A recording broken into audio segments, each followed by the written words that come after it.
你有点心不在焉，巴布洛夫。我有些屈辱，觉得输给美国佬了。说起大国的傲慢吧，你现在连自己的女人都征服不了。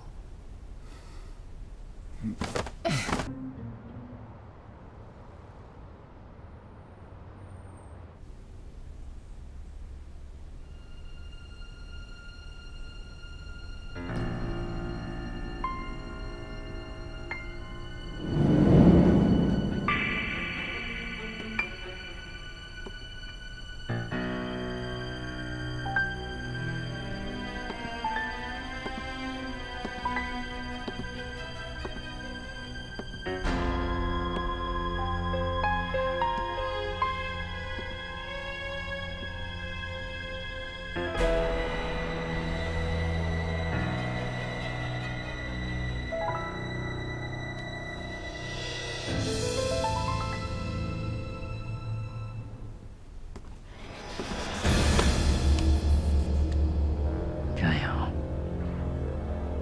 我想让你做我的女人。如果科长不希望我再为机构效力，那就请这么做吧。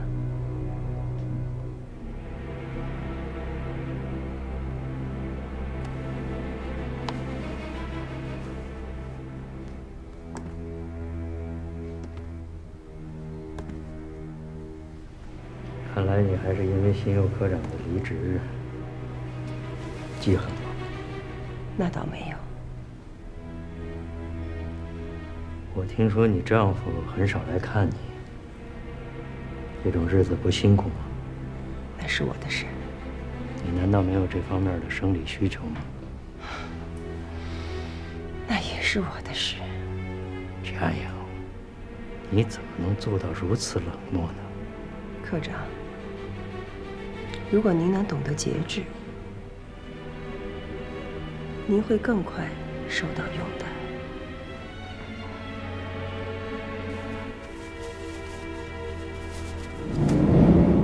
为什么这么对我？昨晚，我怕了，真的是怕了。你破解过那么多的疑案，被新佑前辈视为珍宝。其实我也一样，我是如此的爱你。我可以原谅你有任何的瑕疵，但我绝不允许我对你的属性有丝毫的怀疑。亚阳，告诉我答案，真实的。王大鼎呢？我不能告诉你，我怕被你捕捉到任何信息。我的脑子坏了。我必须防止你们有一丝丝窜空的可能。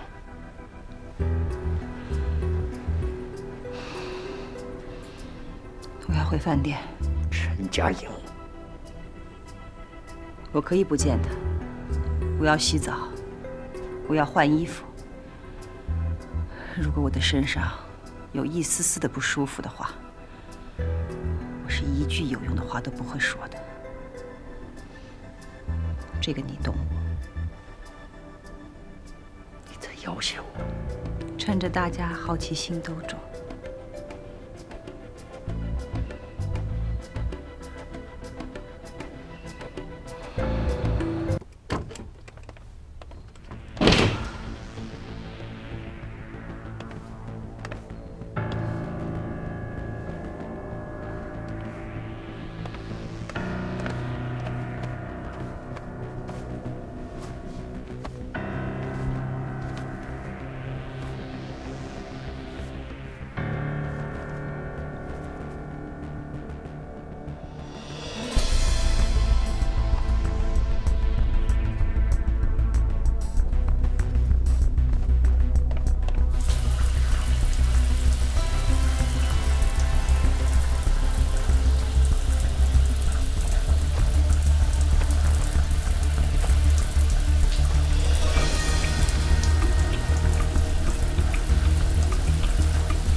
给你答案，真实的。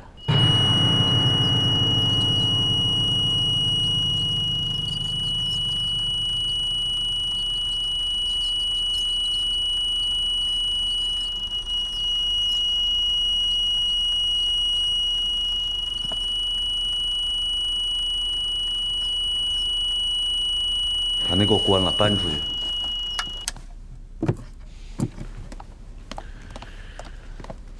红颜祸水，我却对他如此的痴狂。这就是爱情啊！不管你们信不信，反正我是信了。情况就是这样的。有一天，我们俩在一起，没想到我丈夫突然回来了，于是，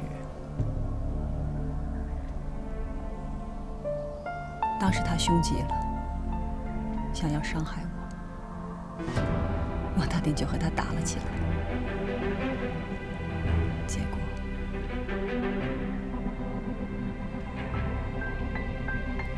结果失手导致了他的死亡。你应该知道，撒谎对我没有任何意义。你没有10000种方法通过陈家营验证我的话。尸体埋在了西山，我和他一起埋的。事实上，我的心里一直有强烈的不适感。我不想让他住在家里了，就把他带到了饭店来。我不能让别人知道我们不是真夫妻，所以就用了我丈夫的名字登记客房。没想到，一住进来就遇到排查共党。说我们是共产党，纯属扯淡。我倒是想为王道乐土做点贡献。他呢要招安我，说是我只要真实不虚的为满洲政府效力，就可以既往不咎。这政策我听过，但是说实话啊，我心里边有点含糊。根据肃正纲要增补项第12条，我的级别有权利在特殊情况下，对立誓效忠的污点人士自行招安，事后登录。我承认，我这么做是为了保全他的性命，但不可否认，自从我和他交好之后，他已经成为了我的秘密线人，应该得到备案身份。中誓书是我按照他的口述亲笔写的，并签字画押。按照他讲的细则，这已经符合程序了。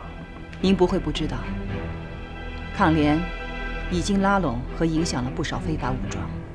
如果王大定可以长期渗透，会起到很好作用。中誓书他收着呢，一直带在身上。后来饭店被封锁，我就把它锁进行李箱了。如果可以的话，我现在就想看。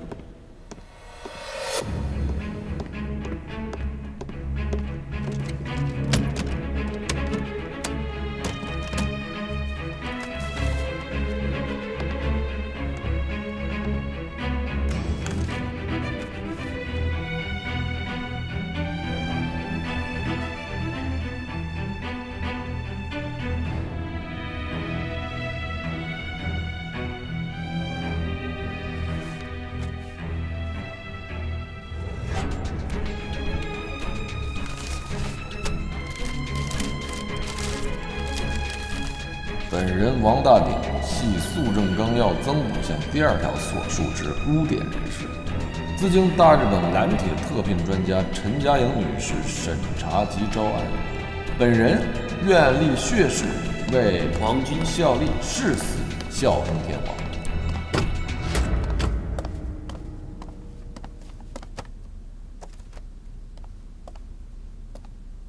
王先生，请默写你的中誓书内容。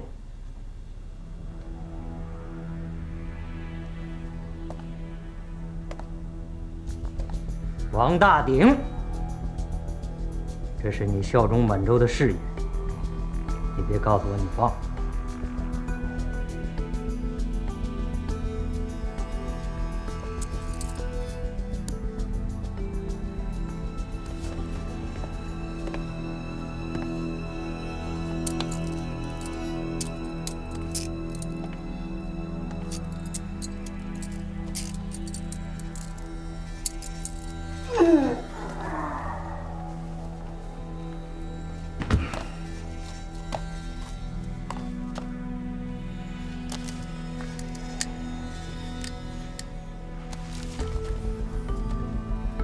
本人王大鼎系肃正纲要增补项第2条所述。这份中计书虽然字迹有些陡，但仍可辨析是一人所写，除非有仿迹高手存在。右手拇指的指纹也完全一样。经查，3优6房间，除了饭店提供带有印刷标志的纸张之外，没有发现其他纸张。如果说这份中士书是在进驻饭店之后为防万一所写，要么使用饭店提供的纸张，要么就是事先带有其他纸张。你们不是检查过所有的房间和行李箱吗？有没有发现其他纸张？有没有发现与封印蜡迹相同的印章呢？应该可以断定，这份中士书是在进驻饭店之前所写。不，我不相信是这样的。董警长，他们没有串供条件，也有可能有预案。来饭店之前吗？如果说有预案，那就是这份中士书为杀他亲夫或合谋杀他亲夫的土匪王大鼎赦免的预案。不，这里边肯定有问题，他们不是这样的。后腰上有2个旋儿，显示屁股很好看，我就这么爱上他的。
嘉颖说：“你是个可以信得过的人。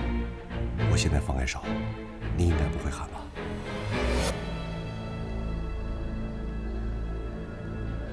我有一张纸，一个信封，不是酒店提供的那种，有吗？你是谁？一个看过别人写字就能放下笔记的高手。我很欣赏你这种臭不要脸的自我介绍。你要的东西，书桌的抽屉里都有。万一事后被查，你应该不在现场，知道该怎么做吧？现在让我离开这个房间，我还真有点不愿意，因为你的手还在我腰上。祝你好运。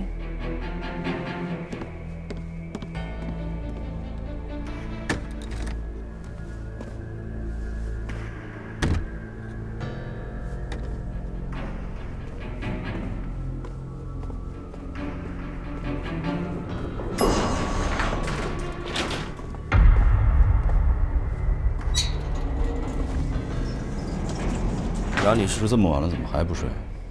陈佳颖出什么事了？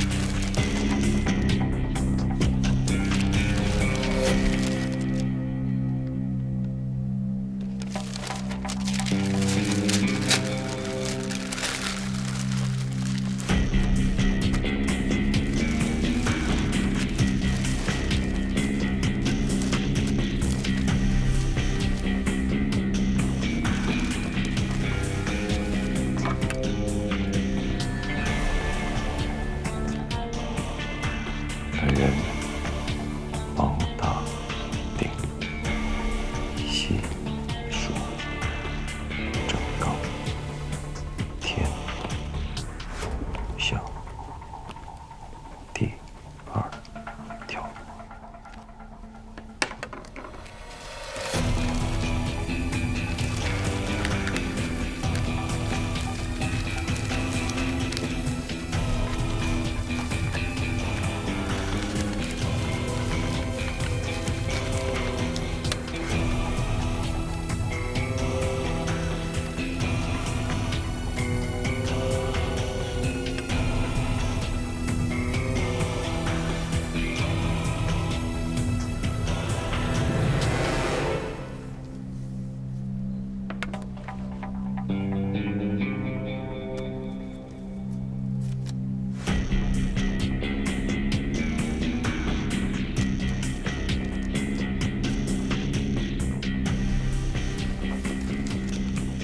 这是陈佳颖一直在使用的人名章，跟蜡封上的完全不同。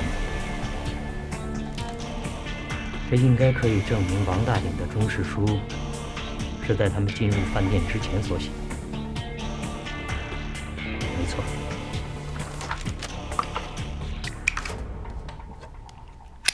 佳颖和她丈夫王柏仁的关系我了解多少？这对你们有益吗？你们问我这个，无非就是证明我这杀人动机到底成立不成立。关于这个问题，我已经跟你们解释得很透彻了。我是冲动杀人，我一看那货伤害佳颖，我就一冲动，我动本能一上来我就把他宰了呀。这需要什么动机吗？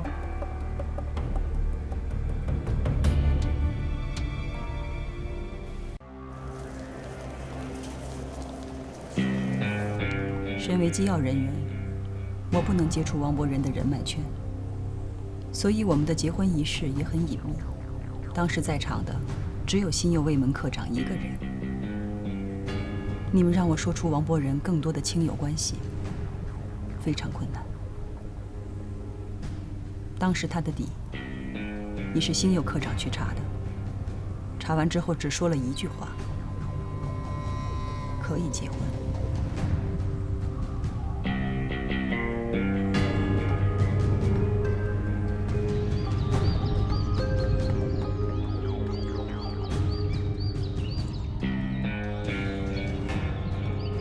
胸口有弹孔。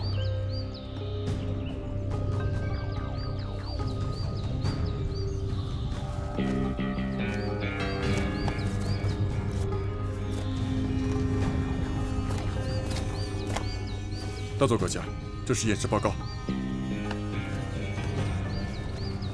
根据尸体的腐烂程度判断，此人的死亡时间与王大鼎、陈佳颖所述的时间接近。误差范围小于等于120分钟。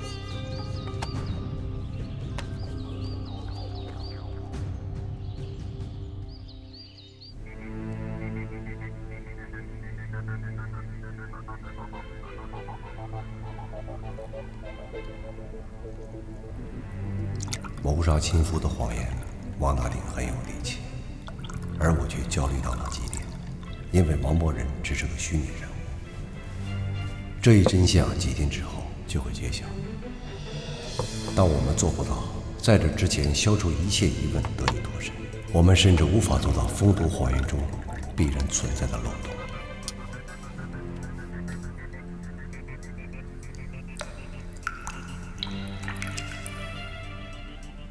这部电话已经停机很久了，但保护医院开启之后，他就挂了一个幽灵号，可以用特殊方式拨通他。他响铃，那就是自己人打来的，而且必然是有很重要的指令，所以任何时间大厅里都得有人，保证没有任何来电被我们错过。那边还没有任何指令过来，可能情况比较简单吧。也可能是复杂到难以发出指令吧。你不会就凭一块胎记指认王大鼎吧？我相信你有更多的消息来源。你们也希望和平饭店能够尽快的恢复平静，对吗？可以把来龙去脉都告诉我。刘金花，有人说她是王大鼎的女人。我和她有一夜之缘，不过一夜之缘也算不上。她喝醉了，我送她回家，她以为我是那种占女人便宜的人，就把我赶走。就这样。陈嘉颖和王大鼎的口供是吻合的，除非有神仙帮助他们串供。那份中士书也可以断定是在进驻饭店之前所写，包括尸体的腐烂程度显示，与二人所述的死亡时间相吻合。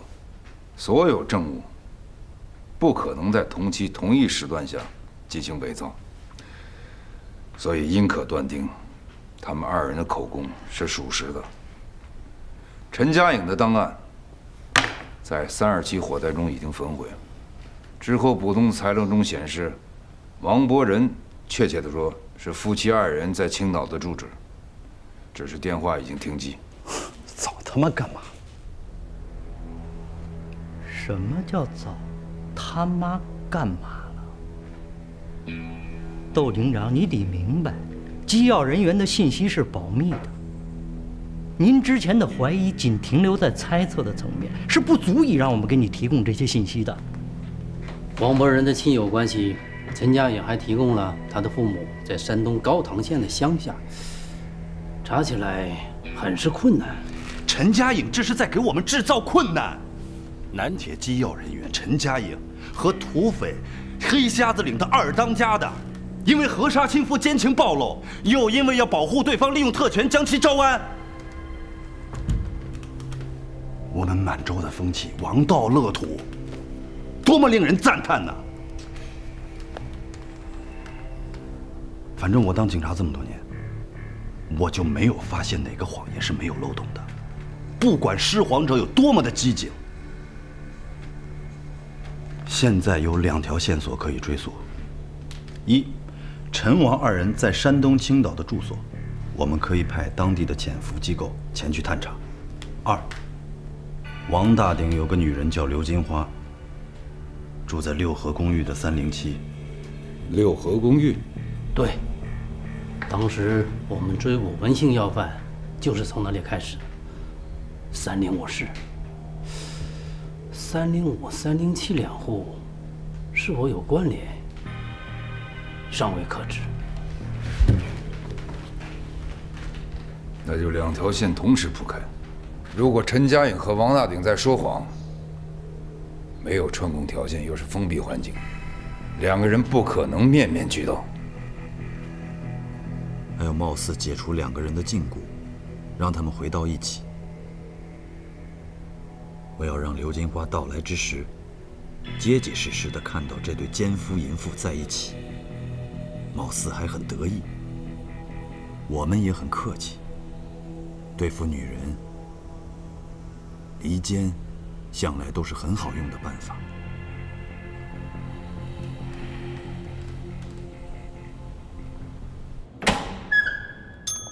欢迎光临。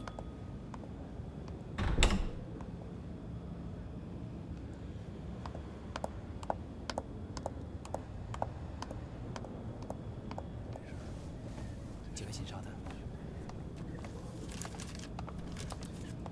姚红，姐姐，我可不可以晚上的时候跟你过夜呀。我一个人睡觉，我害怕。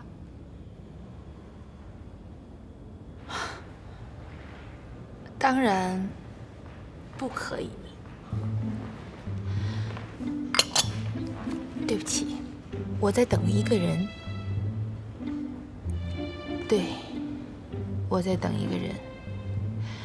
虽然现在和平饭店已经被封锁了，但我仍然坚信，突然有一天，他会拉着行李来敲我的门。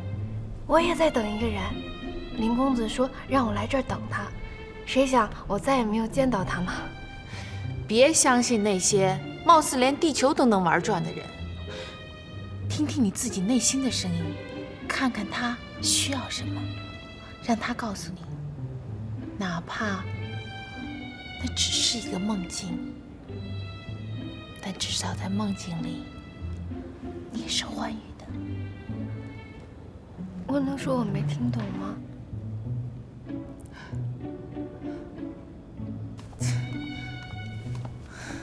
其实就是这么回事儿。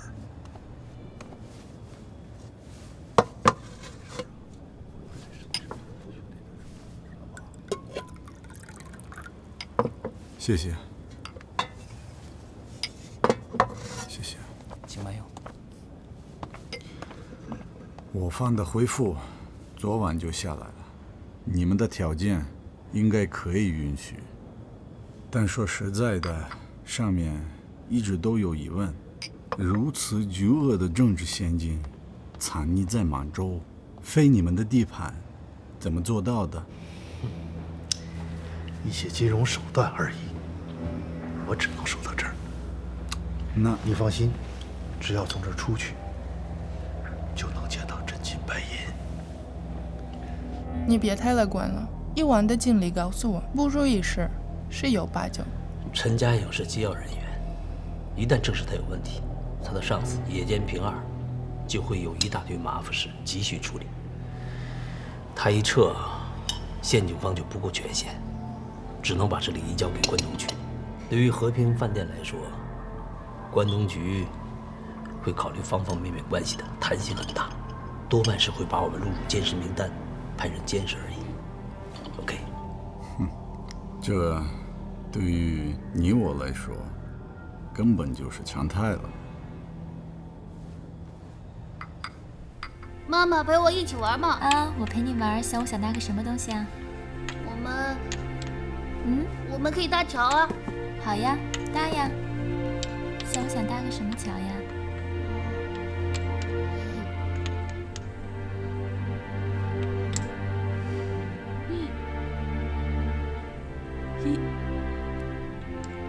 这个。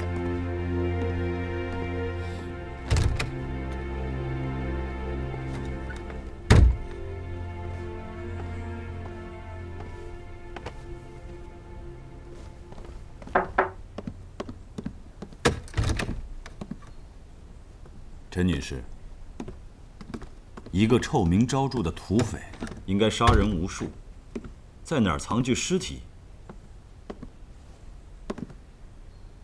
新鲜吗？然后呢？这具尸体是你们合杀亲夫的证据之一。当然，反过来看，也有可能你们为了这具尸体而编造了整套谎言，让我方用假证据来证实假的真相。这些事情，你们还是和日下大佐进行交流吧。知道吗？你们赢了。你和王大鼎的口述都得到了佐证，我们找不出任何破绽来。尤其是那份中士书，竟然给了这个土匪一道护身符。小小特权而已。你知道我和王大鼎的关系吗？他曾经绑架过我的妻儿。为了赎回他们，我借的高利贷到现在都没有还清楚。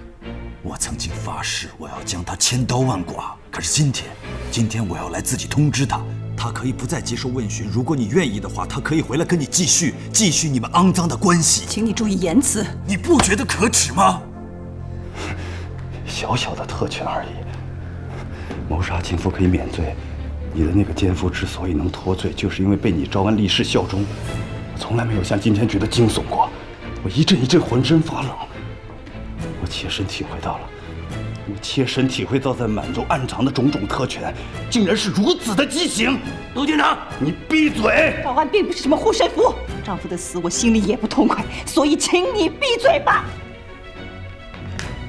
你去哪儿？我情绪烦躁，浑身发硬，我要见他。按规矩应该是我把他带过来。